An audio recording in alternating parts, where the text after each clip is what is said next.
بسم الله الرحمن الرحيم والسلام عليكم ورحمة الله تعالى وبركاته. نشرة أخبار النادي الأهلي ونشرة أخبار الكرة المصرية في عجالة سريعة جدا من قناة مهند مغربي تي في. مبدئيا حابين نتكلم على قيد لاعبي نادي الزمالك. اللي حصل في الموضوع ده كله طبعا كلنا شفنا الحوار اللي عمله مرتضى منصور وقيد اللاعبين والاتحاد البياني اتحاد الكرة والبيان اللي طلعه، ثم لجوء مرتضى منصور إلى القضاء الإداري، ومن ثم امبارح أو من كام يوم الاتحاد الكرة بعت خطاب ليه الفيفا بيستفسر فيه عن قيد 3 لاعبين لنادي الزمالك في خطوة من البلدي كده أقولها لكم، هي خطوة عبثية. لأن هو المفروض ده شأن داخلي، والاتحاد الدولي يرد عليك يقول لك وأنا مالي يا عبيط، ده شأن داخلي أنت ليه بتسألني؟ ده شأن بتاعك أنت. بس اتحاد الكورة بيعملها لغرض ما في نفس يعقوب، وهو غرض دنيء، إنه يقول والله أنا سألت الفيفا، تمام؟ أو مستني عشان بيمهد لقيد اللاعبين لنادي الزمالك. ومن ثم الفيفا ردت عليه امبارح قالت له ده شأن داخلي، ملناش دعوة بيه، ده قرارك انت.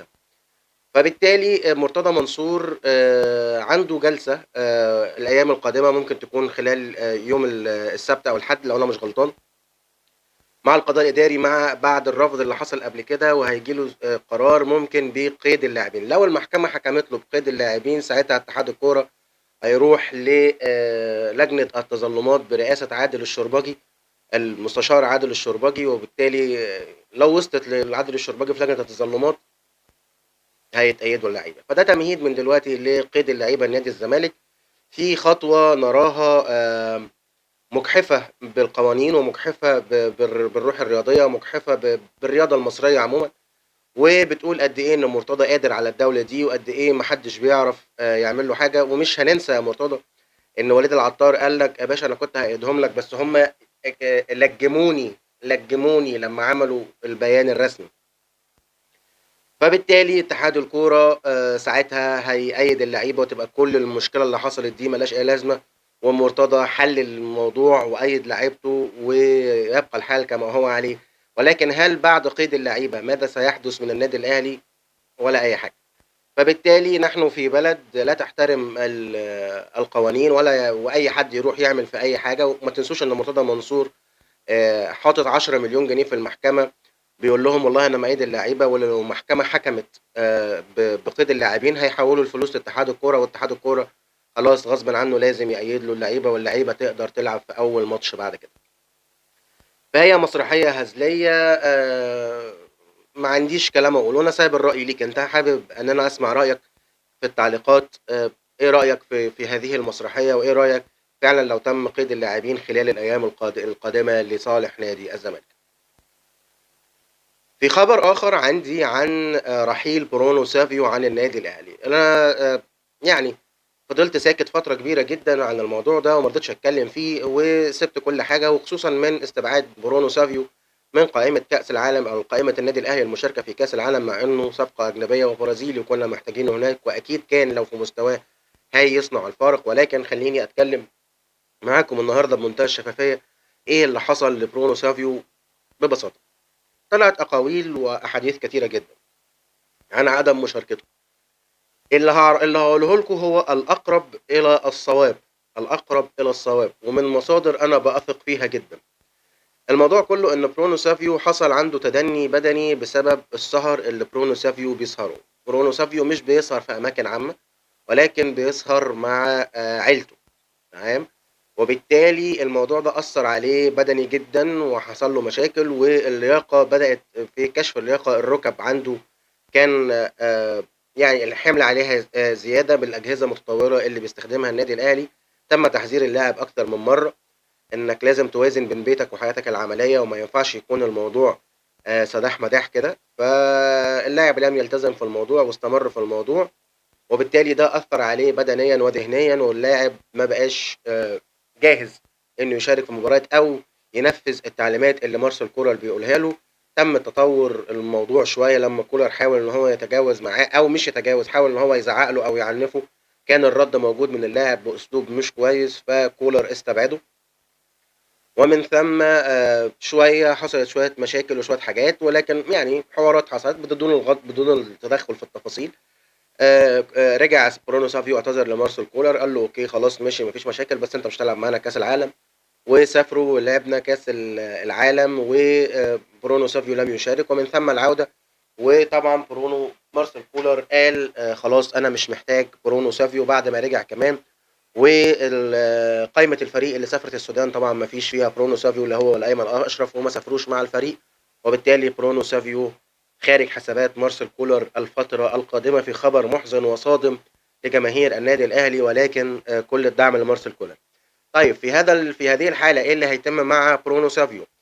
نادي بوليفار البوليفي عرض على النادي الأهلي استعادة برونو سافيو مرة أخرى، وخصوصا إنه هو اللاعب رقم 1 والبريمو هناك في بوليفيا ونادي بوليفار، وعايزين يرجعوه. فعلا بدأ تسريب أخبار في بوليفيا عن عودة برونو سافيو، والجماهير هناك فرحانة ولا آخره. فالنادي الأهلي قال لهم خلاص لو هتاخدوه خدوه بنية البيع، خدوه بيعا وابعتوا لنا فلوسنا اللي دفعناها فيه اللي هو $1.5 مليون.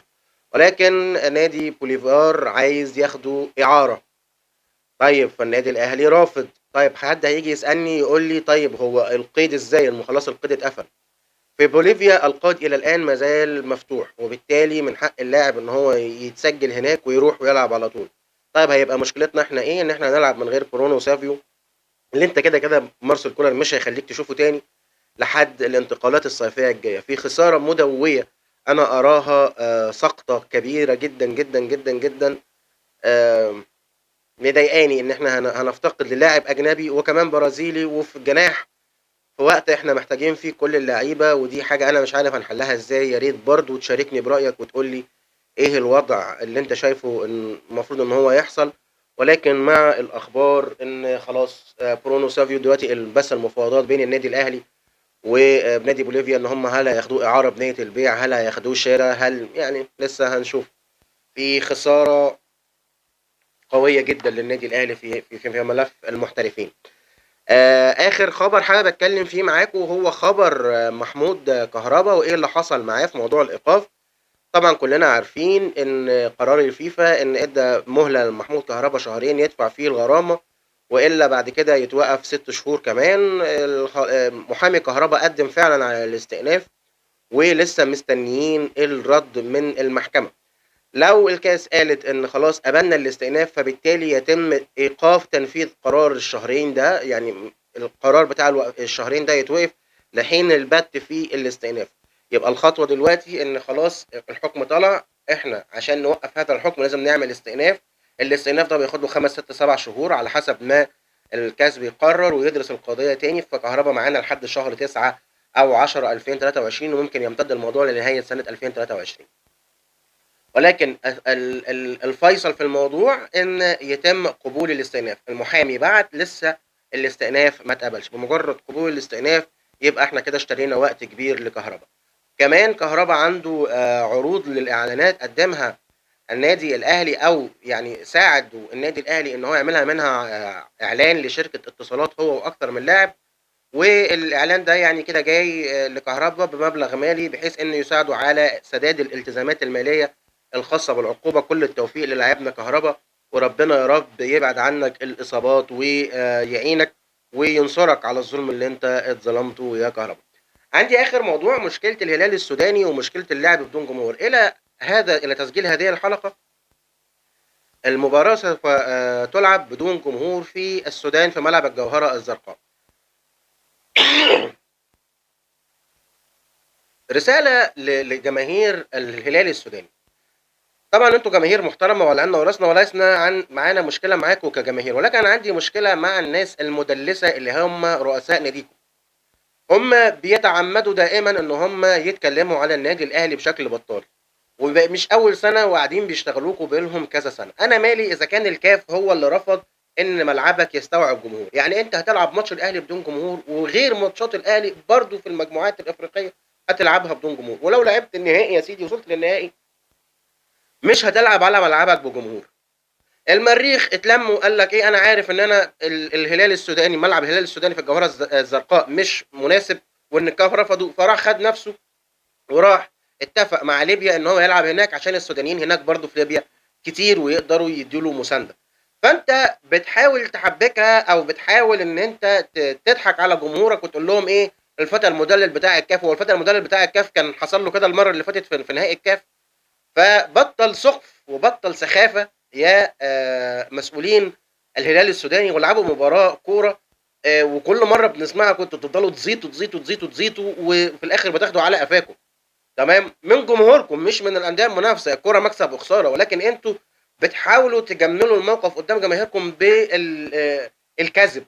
فابعد عن النادي الاهلي، خلينا يا عم في حالنا. انا لا عايزك ولا عايز اشوفك ولا عايز العب معاك ولا انت في دماغي اصلا، لان انت تاريخك كله كنادي مالكش مالكش يعني قيمه. انا اسف لو كلامي طبعا مع احترامي الكبير لجماهير النادي، ولكن انا بتكلم على اداره عايزه تصنع مشكله من لا مشكله وتعمل تأجج في المشاعر، والنهارده اللعيبه توصل وفي حراسات ومش يا عم انت بتعمل مشكله ليه؟ وانت ما زهقتش؟ وبعدين ما انت عندك رئيس شرفي للنادي المطروح كان زمانه 3 سنين بيعني ان هو رئيس الشرفي بتاعك، ما كان زمانك بنى لك 3 استادات. ولا انت مش عارف تاخد منه حاجه فبتطلع، ولا انت بترضيه ان انت بتشتم النادي الاهلي؟ فوقوا بقى، فوقوا. اذا ما كنتوش هتعرفوا تفوقوا الرد هيجي لكم مننا عادي جدا ونعرف ازاي نتصرف معاكم. ولكن احنا ما بنحبش نعمل ده، لان في اهلنا في السودان انتوا جماعين اخوات، انتوا اخواتنا. بس لازم نبقى طالعين وبنقول لكم الناس دي بتشتغلكم، الناس دي بتشتغلكم، ومش من سنه، مش من المره دي، ده بقى لهم 3 سنين بيشتغلوكم. حطوا حد لهؤلاء الناس، حطوا لهم حد. الناس دي بتشتغلكم ليه؟ ملعبكم غير قادر، الكاف بيرفضوا، مخلي رئيس الشرف بتاعك، رئيس النادي بتاعك يروح يعمل يقول لك اصلها ليست لعبه الفقراء. يا عم روح يا عم، يا عم روح يا عم. بس ده كده نشرة اخبار النادي الاهلي، اللي نتمنى ان شاء الله رب العالمين التوفيق للنادي الاهلي في مباراته القادمه ضد الهلال السوداني في ملعب الجوهره الزرقاء في دور مجموعات بطوله افريقيا. وان شاء الله رب العالمين كل التوفيق للنادي الاهلي، ونتمناها مباراه مليئه بالروح الرياضيه بعيدا عن التعصب. ونتمنى من هنا في السودان طبعا حسن استقبال الفريق والجماهير، وان شاء الله نردها لكم باذن الله رب العالمين باحسن استقبال وفي مصر، ونشوفكم على خير ان شاء الله. السلام عليكم.